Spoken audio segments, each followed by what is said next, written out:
राधे राधे। जिसने एपिसोड 1 से सुनने हैं वो सब्सक्राइब करके सुने। Episode 11 Vanya and Yakshit at Vedansh school. यह बोलते हुए वह वन्या की टी टेबल पर उसके लिए रखे खाने को फेंक देता है, जिससे रूम में एक और शोर गूंज जाता है। वन्या डर के मारे कांप जाती है। यक्षित पांव पटकता हुआ वॉशरूम से चला जाता है और अंदर अपनी शर्ट को उतारकर शॉवर के नीचे खड़ा हो जाता है। अब आगे यक्षित खुद को काम करने की कोशिश करता है, अपने आप को कूल करने की कोशिश में। आज वन्या ने उसे इररेस्पॉन्सिबल कहकर अनजाने में ही सही, लेकिन उसके अतीत के घावों को वापस कुरेद दिया था। जिस दर्द से वह हमेशा से गुजरता आ रहा था, वह उसने किसी से भी यह बात शेयर नहीं की थी। यक्षित एक रिजर्व्ड टाइप का पर्सन था। अपने अंदर की बातें अपने आप तक ही सीमित रखता था। उसे देखकर कोई नहीं बता सकता था कि वह क्या सोचता है। बिजनेस और अंडरवर्ल्ड के लोग उसे उसकी क्रुएल्टी के लिए जानते थे। वे उसे एक हार्टलेस पर्सन मानते थे, जिसके सीने में दिल ही नहीं था। यक्षित का दिल सिर्फ अपने बेटे वेदांश और अपनी फैमिली के लिए ही धड़कता था। बाकी के लिए तो वह एक क्रूर हार्टलेस पर्सन था। पर इस हार्टलेस पर्सन के दिल में भी अतीत में कुछ ऐसे घाव थे जिसका दर्द वह आज तक किसी के साथ बांट नहीं पाया। वन्या यक्षित के तेज गुस्से को देखती रह गई। यक्षित उसके लिए खाने की प्लेट में को भी फेंक चुका था, जिससे पूरा खाना फर्श पर ही गिर चुका था। वन्या की आंखों में टप टप करते हुए आंसू की बूंदें गिर पड़ी। आज पहली बार यक्षित ने उससे गुस्सा किया था। वह आज यक्षित के गुस्से की से वाकिफ हो रही थी। वह चुपचाप रूम के एक कोने में बैठ गई। उसके आंखों में आंसू थमने का नाम नहीं ले रहे थे। एक मेड आई और कमरे को साफ करके चली गई।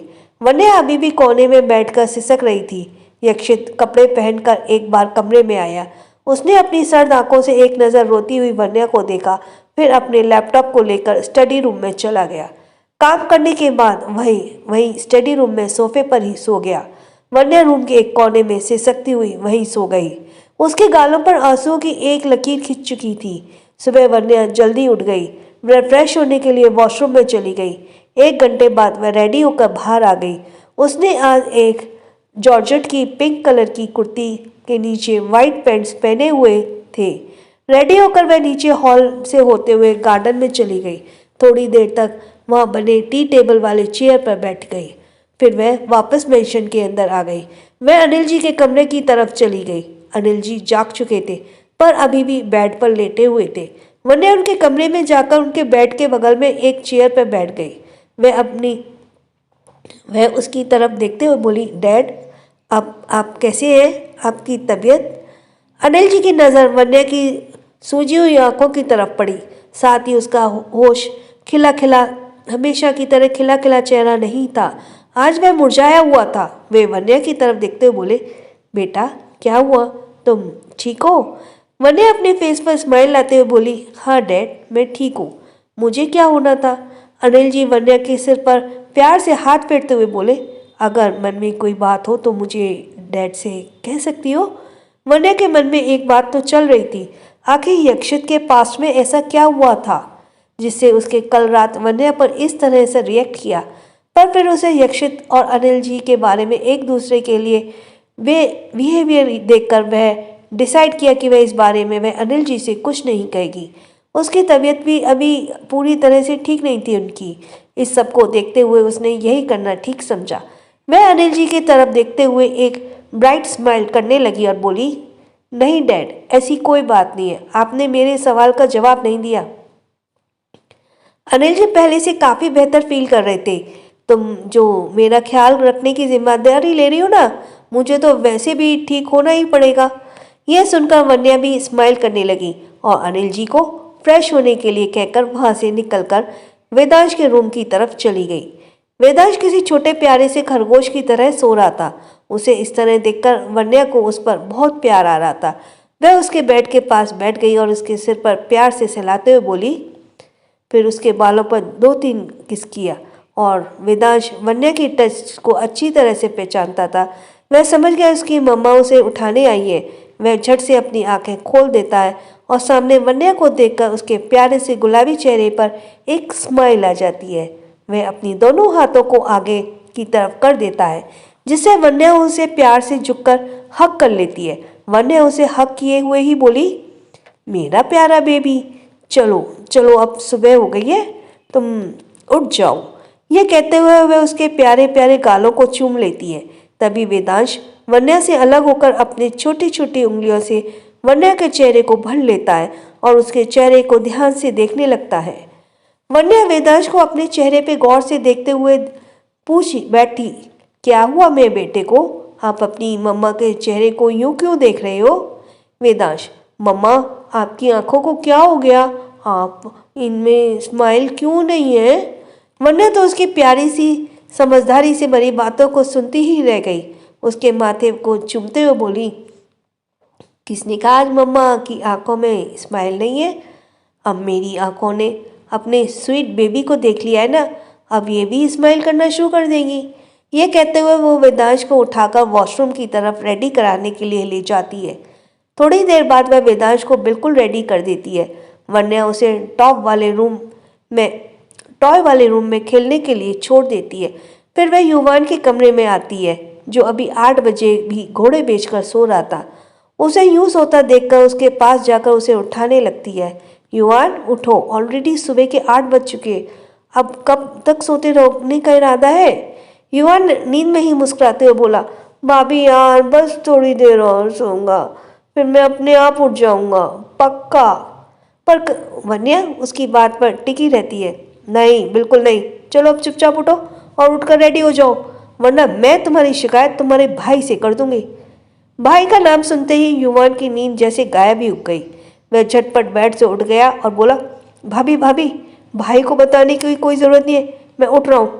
यह देखकर वन्या हंस पड़ी और युवान के कमरे से बाहर आकर किचन में सबके लिए ब्रेकफास्ट बनाने चली गई।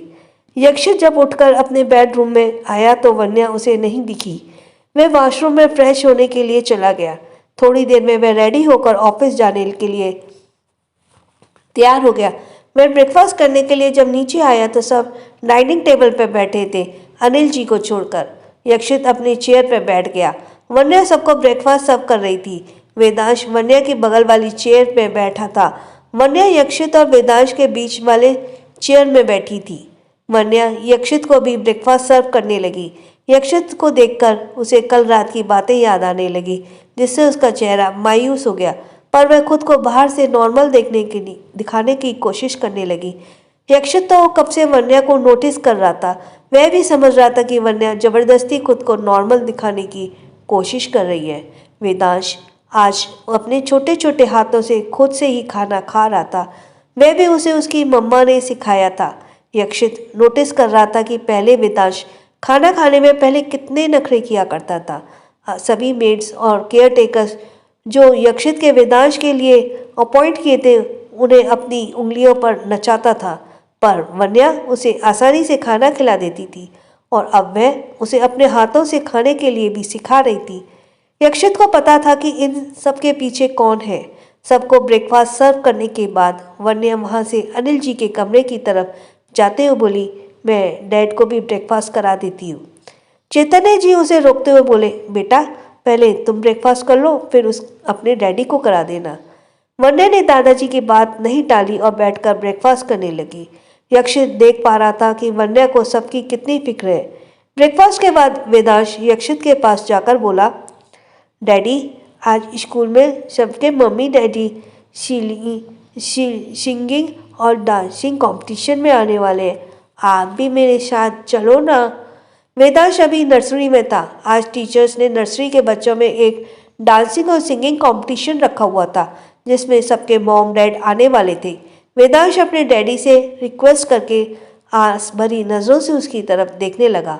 आज यक्षित का एक इम्पॉर्टेंट मीटिंग थी, पर लास्ट में उसने अपने बेटे के स्कूल जाने का ही तय किया, जिससे वेदांश बहुत खुश हो गया। फिर उसने वन्या का हाथ पकड़ते हुए कहा, मम्मा आप भी मेरे साथ चलो ना। वन्या भला अपने प्यारे बेटे की बातें कैसे टाल सकती थी। उसने भी हाँ में सिर हिला दिया, जिससे वेदांश खुशी से झूम उठा, क्योंकि अब तक यक्षित ही उसके स्कूल उसे छोड़ने के लिए जाता था और स्कूल के फंक्शन सभी वही अटेंड करता था। वेदांश का निकनेम वेद है। जब वेद बाकी बच्चों की अपनी मॉम के साथ देखता तो उसे बहुत दुख होता था। उसकी मॉम नहीं थी, पर आज वह बहुत ज़्यादा खुश था। यक्षित आज खुद ही ड्राइव करने वाला था, इसलिए वह ड्राइविंग सीट में बैठ गया। वन्या वेद के अपनी गोद में लेकर यक्षित के बगल वाली सीट में बैठ गई। वेद के चेहरे को काफ़ी रौनक आज बहुत ज़्यादा थी, जो उसके गुलाबी गुलाबी से गालों में देखी जा सकती थी। वन्या ने उसे अपने सीने से छिपा कर रखा हुआ था। वह अपनी आंखें खोलकर वन्या की तरफ देखते हुए अपने गालों को किस कर लेता है, उसके गालों को किस कर लेता है, जैसे वह बताना चाह रहा हो कि उसके आने से वे कितना खुश है। जब वे स्कूल पहुंचे तो यक्षित ने कार पार्क कर दी। तीनों कार से उतरकर बाहर आ गए। वेद अपने एक एक हाथ में यक्षित और वन्या के हाथ को पकड़ते हुए बहुत खुश नजर आ रहा था। स्कूल के टीचर्स भी इस स्वीट सी फैमिली को देखकर स्माइल करने में खुद को रोक नहीं पा रहे थे। वेद के एक फ्रेंड आस्था, जो कि 4 साल की थी, वेद के पास आकर बोली, वेद, तुम्हारी मॉम तो बहुत ब्यूटीफुल और यंग है, और तुम्हारे डैड तो बहुत हैंडसम है, बिल्कुल हीरो की तरह। वेद और आस्था दोनों प्यारे प्यारे बच्चे एक दूसरे को देखकर स्माइल करने लगे। उन्हें इस तरह से बातें करते देख वन्या भी स्माइल कर से खुद को रोक नहीं पा रही थी। मुस्कुराते हुए उसकी नज़र यक्षित से टकरा जाती है और उसकी तरफ ही देख रहा था। यह देखकर वन्या दूसरी तरफ देखने लगती है। To be continued. कहानी के आगे क्या होने वाला है जानने के लिए सुनते रहिए सीओज वाइफ और बने रहिए कहानी पर। If you really like the story, please press the subscribe button and bell icon, और अपने व्यूज़ भी कमेंट बॉक्स में देते रहिए। थैंक्स।